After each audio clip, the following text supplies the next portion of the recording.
Hello students. आज हम discuss करने जा रहे हैं कि हम किसी मैटर का स्टेट कैसे चेंज करते हैं।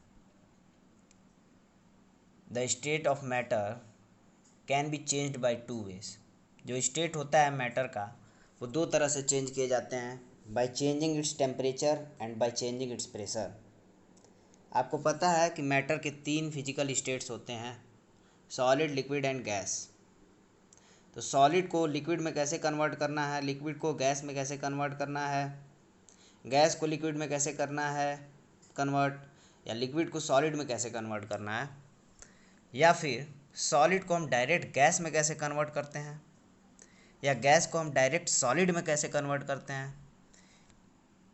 इसके लिए हमको उस मैटर का टेम्परेचर और प्रेशर चेंज करना पड़ता है।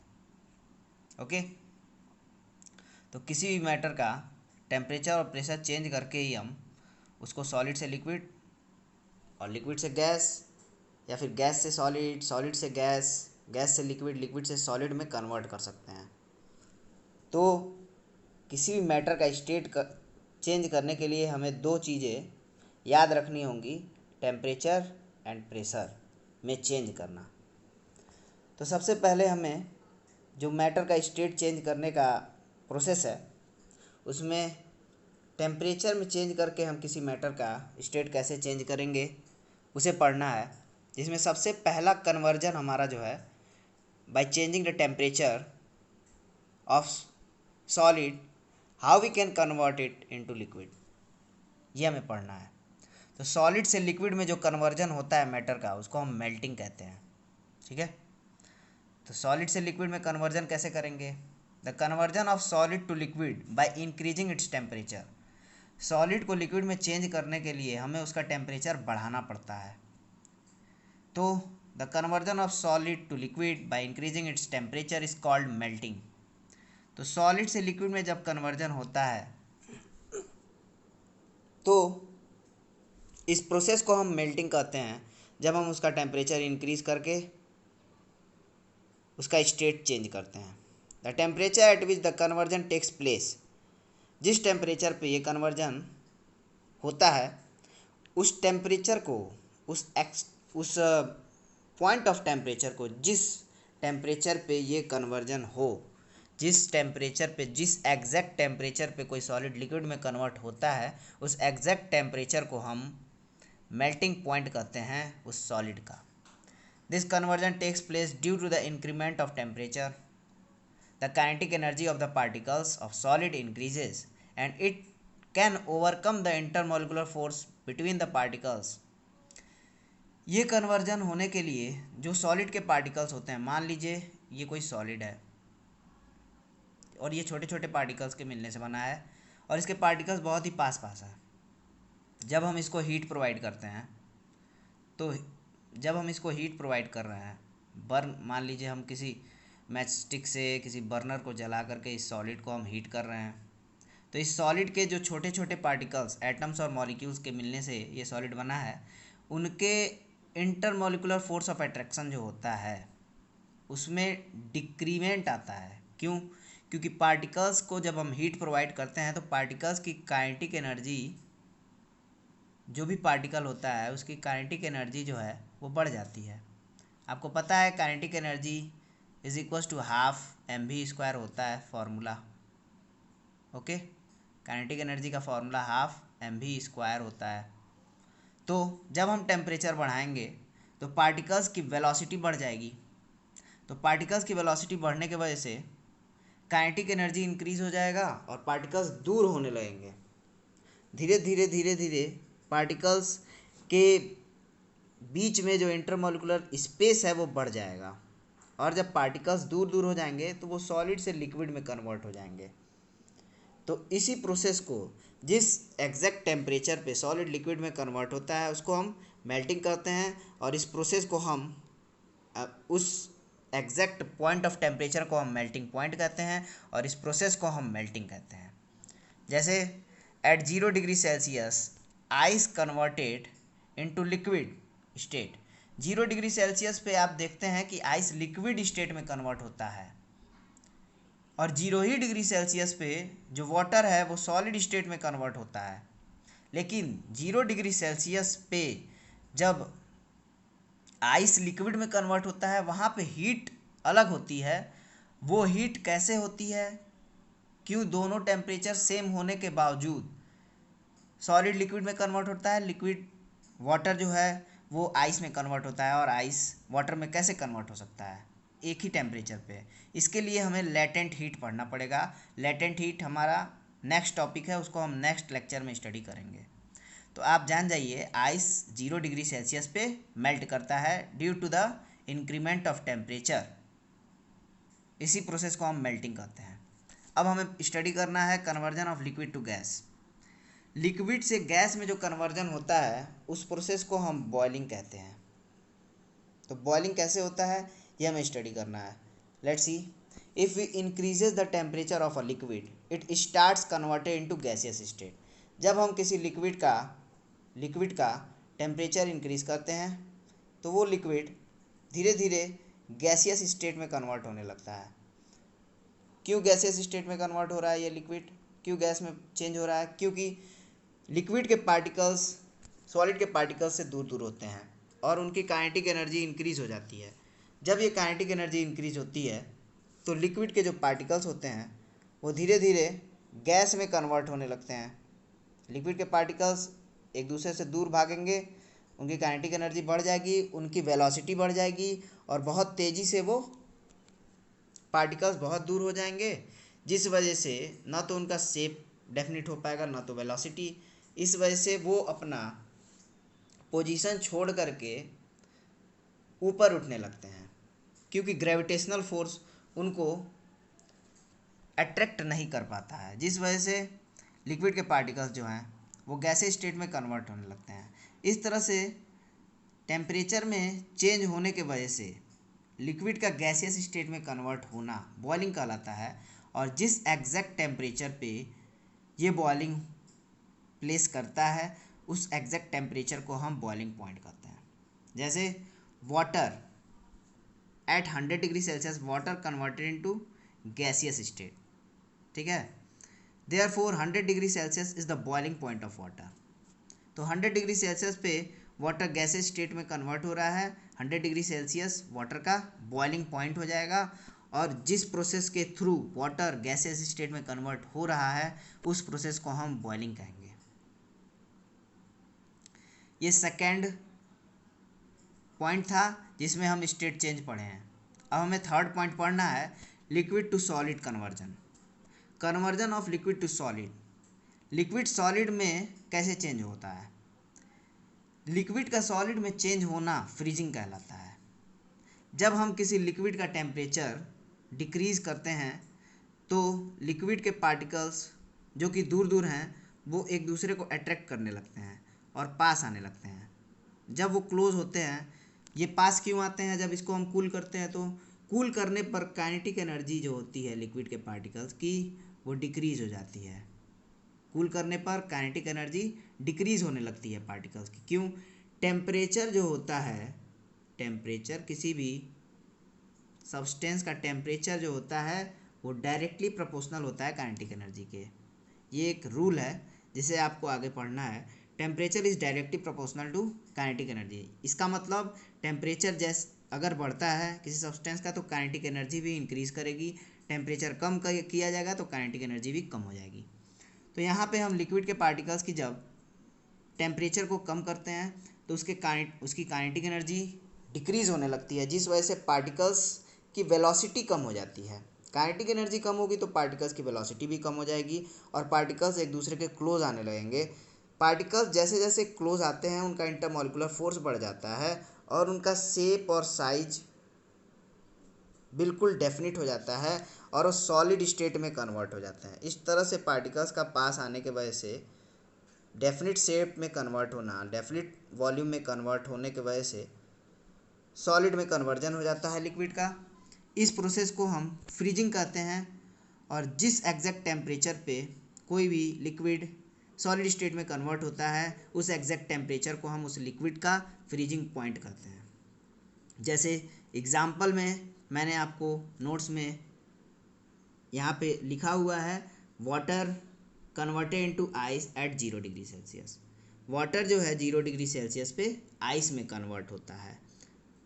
वही आइस 0 डिग्री सेल्सियस पे वाटर में भी कन्वर्ट होता है, ये आपने मेल्टिंग में पढ़ा है। लेकिन ये जो मेल्टिंग का प्रोसेस है और बॉइलिंग का प्रोसेस है, मेल्टिंग का प्रोसेस और फ्रीजिंग का प्रोसेस जो है, सॉरी, इसमें लेटेंट हीट का चेंज आ जाता है। और लेटेंट हीट आपको, हिडन हीट जो होता है जिसको हम लेटेंट हीट भी कहते हैं, इसे आपको आगे पढ़ना है। अब हमें गैस से लिक्विड में कैसे कन्वर्जन होता है ये स्टडी करना है। तो गैस का जब लिक्विड में कन्वर्जन होता है तो उसे हम कंडेंसेशन कहते हैं। जब भी कोई गैस लिक्विड में कन्वर्ट होता है, लिक्विड स्टेट में कन्वर्ट होता है, तो उसको हम सब्लिमेशन कहते हैं। क्योंकि गैस के पार्टिकल्स बहुत ही दूर दूर होते हैं, आप जानते ही हैं गैस के पार्टिकल्स बहुत दूर दूर होते हैं। जब हम गैस को कूल करते हैं तो ये पार्टिकल्स एक दूसरे के क्लोज आने लगते हैं, उनका इंटरमॉलिक्यूलर फोर्स ऑफ अट्रैक्शन बढ़ जाता है। गैस के पार्टिकल, जैसे जैसे गैस के पार्टिकल्स पास आते हैं, जब गैस के पार्टिकल्स एक दूसरे के क्लोज आते हैं, उनको कूल करने पर काइनेटिक एनर्जी कम होने की वजह से गैस के पार्टिकल्स कॉन्स्टेंटली इधर उधर भागते रहते हैं। बिकॉज उनकी वेलोसिटी ज़्यादा होती है, क्योंकि उनकी काइनेटिक एनर्जी जो होती है बहुत ज़्यादा होती है। काइनेटिक एनर्जी ज़्यादा होने की वजह से उनकी वेलोसिटी भी ज़्यादा होगी, क्योंकि काइनेटिक एनर्जी का फॉर्मूला होता है हाफ mv², यानी v जो है वेलोसिटी है, वेलोसिटी काइनेटिक एनर्जी के बढ़ने से बढ़ेगी। काइनेटिक एनर्जी कम कर रहे हैं हम, कूल करने पर, टेम्परेचर डिक्रीज़ करने पर काइनेटिक एनर्जी कम हो जाती है, जिस वजह से गैस के पार्टिकल्स क्लोज आने लगते हैं। और जब गैस के पार्टिकल्स क्लोज आते हैं तो इस प्रोसेस को हम कंडेंसेशन कहते हैं। गैस के पार्टिकल्स क्लोज आते आते लिक्विड स्टेट में कन्वर्जन होना कंडेंसेशन कहलाता है। ओके, और जिस टेम्परेचर पे वो कंडेंस्ड होते हैं उस टेम्परेचर को हम उसका कंडेंसेशन पॉइंट कहते हैं। जैसे एटमॉस्फेरिक वाटर वेपर, एटमॉस्फेयर में जो वाटर वेपर है, जब वो कंडेंस्ड होता है तो कंडेंसेशन के प्रोसेस के द्वारा जो वाटर वेपर है वो लिक्विड स्टेट में कन्वर्ट होता है, जिससे रेनफॉल होता है। तो आप ये अपने नेचुरली एग्जाम्पल में भी देखा होगा। ओके, तो इस प्रोसेस को हम कंडेंसेशन कहते हैं। It means the conversion of gas to liquid by decreasing its temperature is called condensation, and the temperature at which condensation takes place is called its condensation point. तो ये हमारा condensation आपको समझ में आ गया होगा। अब हम सब्लिमेशन क्या होता है ये देखते हैं। सब्लिमेशन जो प्रोसेस है, इसमें हम गैस को डायरेक्टली सॉलिड में कन्वर्ट करते हैं और सॉलिड को डायरेक्टली गैस में कन्वर्ट करते हैं। सॉलिड को हमें गैस में कन्वर्ट करने के लिए टेम्परेचर इंक्रीज़ करना पड़ेगा, और गैस को सॉलिड में कन्वर्ट करने के लिए डायरेक्ट टेम्परेचर डिक्रीज़ करना पड़ेगा। क्योंकि पहले सॉलिड को अगर हम हीट प्रोवाइड करते हैं तो लिक्विफाई होता है, लिक्विड स्टेट में कन्वर्ट होता है। लेकिन यहाँ पे ये सॉलिड जो होते हैं सब्लिमेशन के प्रोसेस में, वो डायरेक्ट गैसियस स्टेट में कन्वर्ट होते हैं, वो लिक्विड स्टेट में कन्वर्ट नहीं होते हैं। बिकॉज जो सब्लिमेशन का प्रोसेस है वो कुछ ही सब्सटेंस में प्लेस करता है, सभी सब्सटेंस में ये नहीं होता है। ओके, कोई भी सब्सटेंस डायरेक्ट गैसियस स्टेट में कन्वर्ट नहीं हो जाएगा। इसके लिए स्पेसिफिक एग्जाम्पल मैं आपको बताऊंगा। तो what is sublimation? The conversion of solid directly into gaseous state by increasing its temperature and lowering it's pressure is called sublimation. Solid को टेम्परेचर इंक्रीज करके और प्रेशर उसका डिक्रीज करके डायरेक्ट गैसेस स्टेट में कन्वर्ट करना sublimation या deposition भी इसको कहते हैं, डिपोजिशन कहलाता है। जब सॉलिड गैसियस स्टेट में कन्वर्ट होता है तो वो सॉलिड सब्लाइम हो जाता है, और जब सब्लिमेशन होता है और गैस जो बनता है सब्लिमेशन के इंक्रीज करने के बाद टेम्परेचर को, वो सब्लिमेट कहलाता है। ओके, और जब वो गैस सॉलिड स्टेट में कन्वर्ट होता है तो गैस का हम टेम्परेचर क्या करेंगे, जब हम गैस का टेम्परेचर डिक्रीज़ करेंगे तो वो सब्लाइम कहलाएगा, और जब उसमें सब्लिमेशन प्लेस करेगा तो वो सॉलिड स्टेट में कन्वर्ट हो जाएगा। तो ये पूरा प्रोसेस सब्लिमेशन या डिपोजिशन कहलाता है। कुछ ही सब्सटेंस हैं जो सब्लिमेशन शो करते हैं, जैसे कि एग्जाम्पल में मैंने यहाँ पे लिखवाया भी है, camphor, iodine, ammonium chloride, methylene, anthracene, incense stick, जो घरों में आप अगरबत्ती यूज़ करते हैं, इंसेंस स्टिक उसे कहते हैं। तो ये सभी सब्लिमेशन शो करते हैं। अमोनियम क्लोराइड भी सब्लिमेशन शो करता है। इसके लिए एनसीईआरटी के बुक में आपको एक्सपेरिमेंटल एग्जाम्पल भी दिया है।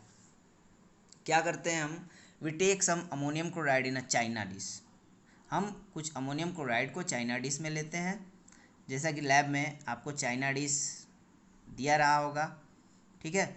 और चाइना डिश को हम किसी बर्नर के ऊपर रख देते हैं, ठीक है। A china dish is covered with inverted glass funnel. अब चाइना डिश को हम कवर कर देते हैं इन्वर्टेड ग्लास फनल से। इन्वर्टेड ग्लास फनल मतलब वो जो फनल होगा उसमें ऊपर के तरफ एक स्पेस होगा जहाँ से गैसियस स्टेट में कन्वर्ट होकर अमोनियम क्लोराइड निकल सके। Okay, a loose cotton plug is put in the upper open end of the funnel to prevent the ammonium chloride vapor from escaping into the atmosphere। एक छोटा सा ऊपर हम cotton का क्लॉथ लगा देते हैं जिससे कि अमोनियम क्लोराइड एटमॉस्फेयर में जा कर के, वेपर के फॉर्म में एटमॉस्फेयर में जा कर के ना मिल सके और उसको हम इकट्ठा कर सकें। The China dish is heated using a burner. China dish को हम बर्नर से हीट करते हैं। On heating ammonium chloride changes into white vapour. जब हम इसको हीट करते हैं तो अमोनियम क्लोराइड जो है वाइट वेपर के फॉर्म में कन्वर्ट होने लगता है। This vapour rise up and get converted into solid state, solid ammonium chloride. अब ये जो वेपर है अमोनियम क्लोराइड जो सॉलिड था वो गैसेस स्टेट में डायरेक्ट कन्वर्ट हो गया और फिर ये कॉटन पे जा करके solid state, solid ammonium chloride में कन्वर्ट हो जाता है। On coming in contact with the cold inner walls of the funnel, जब वो फनल में जाता है तो बर्नर से नीचे हीट होता है, गैसेस स्टेट में कन्वर्ट होता है, लेकिन ऊपर जाने के बाद उसमें कूलिंग इफेक्ट आ जाता है, वो तुरंत सॉलिड में कन्वर्ट हो जाता है। In this way ammonium chloride collects on the inner side of the funnel. इस तरह से हम फनल के अंदरूनी पार्ट में अमोनियम क्लोराइड को इकट्ठा कर देते हैं in the form of a sublimate and can be removed, और उसको दूसरे जगह स्पेस के थ्रू हम अलग कर लेते हैं। तो इस तरह से अमोनियम क्लोराइड को हम डायरेक्ट यहाँ पे एक्सपेरिमेंटली डिस्क्राइब किए हैं कि कैसे सॉलिड स्टेट से डायरेक्ट गैसियस स्टेट में और गैस से वो कूलिंग इफेक्ट के थ्रू कैसे सॉलिड स्टेट में कन्वर्ट हुआ है। तो एक सब्लिमेट किस तरह से सबलाइम में कन्वर्ट हो रहा है और सबलाइम किस तरह से सब्लिमेट में कन्वर्ट हो रहा है, यहाँ पे मैंने आपको एग्जाम्पल के थ्रू समझाया। तो ये हमारा सब्लिमेशन का प्रोसेस था। ओके, नेक्स्ट वीडियो में हम अपना लेटेंट हीट के बारे में स्टडी करेंगे कि व्हाट इज़ लेटेंट हीट, और ये लेटेंट हीट किस में प्लेस करता है, कितने टाइप्स का होता है, उसके कुछ एग्जाम्पल्स मैं आपको डिस्क्राइब करूँगा। Thank you.